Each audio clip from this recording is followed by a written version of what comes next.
Puro naman kasi kayo si Papa ang nagsimula eh. Pag-isipan niyo pong masyado bago kayo magsalita. No, she's not my BFF anymore. Hindi po yun ang Biansi na nakilala ko. Nagpakababa si Papa pakatapos mo siyang duruin. Gandang emi ang boses ng damdamin, tulong at kalingap ang laging unahin. Hello everyone! Welcome back again to my channel. So for today's video mga kalingap, magbigay lang tayo ng ating opinion, reaction about dito sa ating napanood. No? About dito kay Kapitana. Totoo ba na nagbanta itong si Kapitana? At ano ba yung sinabi niya? So pag-uusapan po natin sa video na ito, pero bago natin simulan yan, huwag niyo pong kakalimutan mag-subscribe, Val Santos Matubang, Kalinga Frab at Edna Vlog. Siyempre, supportahan din po natin lahat ng mga Kalinga partners, Kalinga Reactor, ang inyong lingkod, Gandang Emmy. Sa mga hindi pa po nakapag-subscribe, please subscribe and please hit the notification bell para lagi po kayong updated sa aking mga ina-upload na mga reaction video. So eto, panoorin po natin ang video na ito. Ganyan po talaga pag walang mga utang na loob.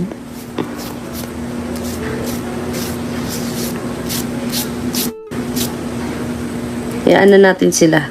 Doon sila kikita eh. Hayaan natin sila. Bakit? Saan ba kayo galing? Di ba sa kalingap din?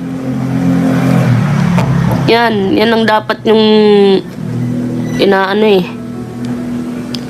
Dapat marunong kayong magtingin kung saan kayo nanggaling. Puro naman kasi kayo si Papa ang nagsimula eh. Pag-isipan niyo pong masyado bago kayo magsalita. No, she's not my BFF anymore. Hindi po yun ang Biansi na nakilala ko. Walang ganun. Walang ganung ugali ang Biansi na nakilala ko. Kaya wag niyo pong sabihin best friend ko yun. Dea si, alam niyo po ba yung manggigigil ka na lang kasi hindi maganda yung sinasabi sa magulang mo. Kakainis lang po, sobra. Opo, nasasaktan ako kasi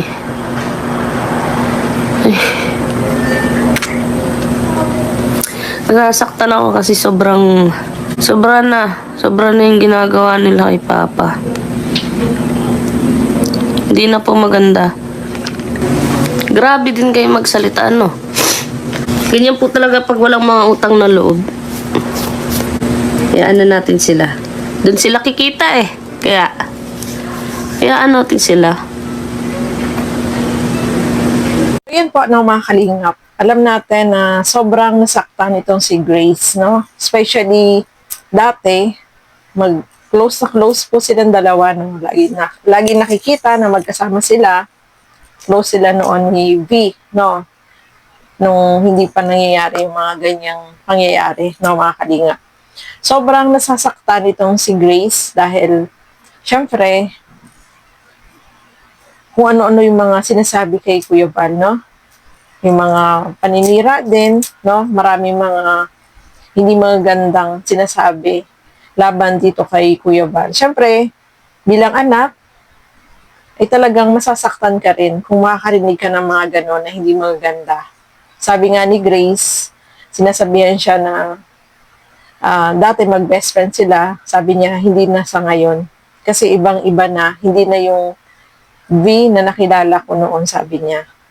So, malaki naman po talaga yung pinagbago, no, mga kalingap.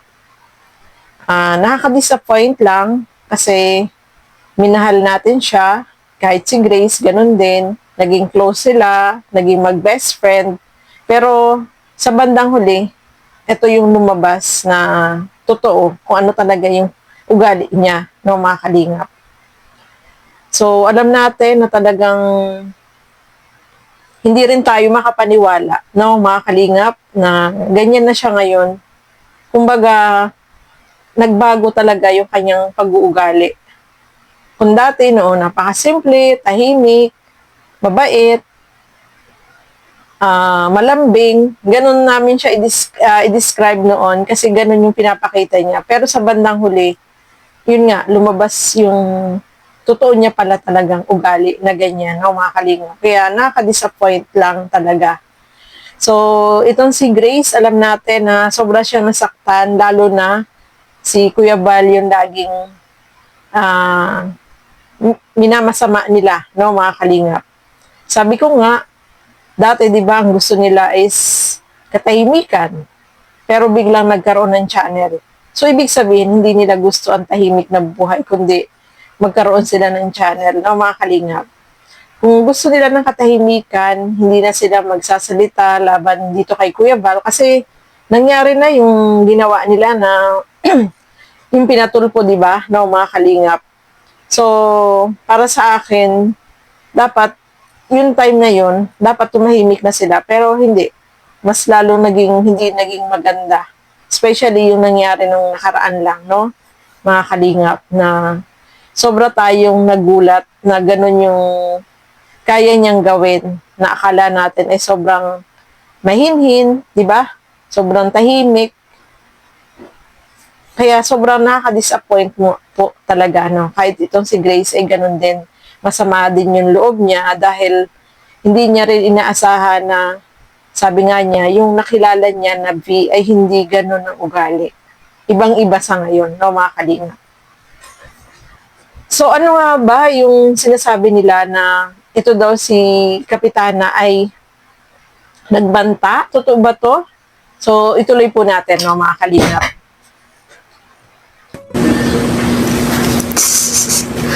Walang madaling lokohin dito. Depende na yan sa paniniwala mo. Bakit? Pinagtanggol ko naman po sila. Opo, ganun yung nararamdaman nila. Pero, dapat po, nagtahimik na lang para tumigil, di ba? Kasi lahat naman po kami nagsasabi kami kay Papa noon. Kaso nagtuloy-tuloy po sila. Palaban din po kasi sila eh. Palaban din kasi kaya walang pinatunguhan. Kaya nga nagpatulpo, ayaw siyang tumigil araw-gabi, pambabalawara sa kanya. Nagpatulpo kasi nga po, may nagsulsul. Wala pong pambabastos na nangyari. Ito po ha. Nung una po, nagtitiis ako kasi sabi ko, magulang yun ang best friend ko. Nung una, tinitiis ko lahat. Tiniis ko lahat. Nire-respeto ko po sila. Sabihin niyo po, Manilyn Noblesa, kung asa ng ano dun, walang respeto ko. Nagpakumbaba na si Papa eh, na makikipag-usap na. Nagpakababa na si Papa, tapos nagpakababa si Papa pakatapos mo siyang duru-duruin. Po ng mga kalinga, si Kuya Bal po, tama yung sinabi ni Grace, no, na si Kuya Bal ay nagpakumbaba na. Yung time na yon bago yung patulpo, pumunta doon si Kuya Bal para makipag-ayos sa kanila, makausap sila. Kaya lang, ang ginawa ng magulang ay umiwas, bumalik, hindi nakipag-usap dito kay Kuya Bal. Nung makita si Kuya Bal ay nandoon, bigla siyang umalis at ayaw niyang harapin. So, bumalik. Baka may nakalimutan. So, sabi nga ni Grace, nung una daw, nagtitimpi lang siya, hindi niya pinapansin. Kasi, syempre, nirespeto niya. Kaya lang, siguro, napuno na rin siya. Kasi, hindi na rin kasi magaganda talaga yung mga sinasabi at yung mga posts, yung mga parinig, ay hindi na rin magaganda, no, mga kalingap. Kaya, sabi nga ni Grace, ay nire-respeto niya pa noon. Kaya lang, napuno na. Hindi na niya kayang tiisin, kaya yan nga, sumagot na rin siya at ipinaliwanag din niya kung ano yung nararamdaman niya. Inilabas niya yung kanyang nararamdaman, no, mga kalingap. Kasi noong time na nagpatulpo, talagang yung time na yun, yung araw ng kasal, syempre, napakasakit din yun para kay Grace. Siya kasi umiyak noong time na yun, mga kalingap, nung kinakausap itong araw kasi ng kasal yun eh. Nalaman nila na, yun nga, pinatulpo si Kuya Bal, ay sobrang umiyak po yan si Grace kasi nasaktan din siya. Itinaon pa sa ganong araw. Yung hindi mo malilimutan yung araw na ipinatulpo si Kuya Bal. No, mga kalingap. Kaya, sobrang masakit po yun para sa isang anak na makita mo yung ganun, yung magulang mo ay ganun ang ginawa na ang hangad lang naman ay tumulong. At saka, kung mayroon mang nagawang nasabi si Kuya Val, pwede naman nilang pag-usapan ng personal, hindi kailangang idaan sa patulpo, no, mga kalingap. Yun yung moves na talagang hindi malilimutan, no, mga kalingap. Hindi natin yun makakalimutan, yung time na yun na ipinatulpo si Kuya Val. Kaya si Grace, kumbaga, tahimik lang siya, pero siguro sa dami ng mga naririnig niya na hindi maganda laban sa papa niya kay Kuya Val, talagang hindi na niya kayang tumahimik, kaya ayan nga, naglabas na rin siya ng kanyang saloobin. At eto na mga kalingap, tuloy po natin. Eto ba yung nagbanta, si Grace? Tara, ituloy po natin mga kalingap. Din po yan. May ano din po yan. May araw din po yan. Hayaan nyo lang. Grabe po talaga. Grabe lang. Madadala din po yung mga yan. Lahat naman po may hangganan. Pikol lang po talaga ako, lalo dun sa baby shark na yan. Niyaan ko yun kasi sabi ko, mama siya ng best friend ko, pero alam nga po namin may mali din kami. Pero wag na po kayong mangialam. May araw din kayo. May araw din kayo. Yun lang ang sasabi ko. Ayan po, mga kalingap. Pagbabanta po ba sa inyo yung sinabi ni Grace na may araw din kayo? Wala naman siyang sinabing may araw din kayo sa akin. Walang ganon. Hindi po yun pagbabanta, no, para sa akin, mga kalingap. Kumbaga, nasasabi niya lang yun kasi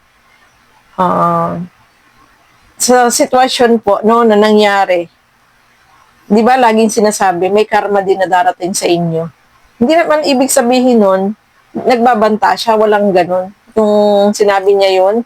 Kasi, di ba, nakakapagsabi naman tayo na darating din yung araw na may kapalit or mayroong mangyayari. Pero wala siyang sinabing pagbabanta doon, no, mga kalingap. Kasi lahat naman ng consequence na ginagawa natin ay mayroong kapalit po, no, mga kalingap. So, para sa akin, yung sinabi na yon ay hindi po yun pagbabanta. No? I-ano niyo pong maigi, no? Pag-isipan niyo pong maigi. At, syempre, sabi nga niya, nasaktan siya doon sa sinabi ni Baby Shark daw na hindi niya na kayang matiis. Kaya, para sa akin, yung sinabi niya, hindi po yun pagbabanta, no, mga kalingap. Kasi, minsan, ganun tayo, no? So, may araw din yan sila. May araw din yan sila. Hindi lahat naman ay Pasko. Di ba, dumarating din naman ang mga ups and down sa buhay natin. Parang ganon, di ba? Hindi palaging kayo ang nasa taas. May darating din na nasa baba kayo. Parang ganon, no, mga kalingap. So, hindi po yun pagbabanta para sa akin, no? Ewan ko sa iba, pero para sa akin, hindi po yan pagbabanta. Kasi, yung isang sitwasyon, nasasabi mo, halimbawa, di ba? Yung tao na yun ay tinulungan mo. May time na, ayan, nandiyan ka sa tugatok. May time din na babagsak ka rin. Ibig sabihin, hindi mo siya binabantaan. Walang pagbabanta pong ganun. No, mga kalingap. So, sa tingin niyo po, may pagbabanta po ba dito kay Kapitana sa kanyang sinabi? Just comment down below at babasahin po natin yan, mga kalingap. So, ayan po, no, maraming salamat po sa inyong walang sawang panonood at pagsuporta dito sa aking mga ginagawang reaction video. Siyempre, suportahan po natin lahat ng mga Kalingap partners, Kalingap Reactor, ang inyong lingkod, Gandang Emmy. Sa mga hindi pa po nakapag-subscribe, please subscribe and please hit the notification bell para lagi po kayong updated sa aking mga ina-upload na mga reaction video. So, hanggang dito na lamang po muna. Thank you and God bless sa atin lahat. Bye-bye po!